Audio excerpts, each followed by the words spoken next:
এসব করছো এরকম কি? তো বাইরে গেছিলাম না, রোদের মধ্যে সকাল সকাল করতে স্পেক্ট লাগালে সকাল সকাল। বলছি কি দাদা, এইরকম ন্যাকাডাস কি তুমি আগেও ছিলে, নাকি এই কচিমালকে দেখার পর থেকে তুমি ন্যাকাডাস হয়ে গেছো? আমি কি বলতে চাইছি তোমরা বুঝতে পারছো তো গাইস? ভুলে গেছিলাম, এখন স্নান করতে যাবো, তখন এখানে দেখতে পাচ্ছি এটা, তাই ভাবলাম লাগাও লাগাও, ভালো করে লাগাও না। মানে বলতে চাইছি কি, আমি এত কিছু লাগানোর পরেও তো তোমার মুখের ব্রণগুলো কমছে না না?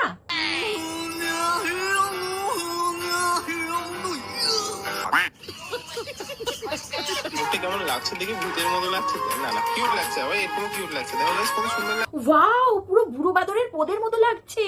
খতম। ইয়ে, কি মজা। কি করছো তুমি? কি হয়েছে? কি করছো এগুলো শয়তানি? না, একটু না, একটু না, ওকে তো কত দেখ না।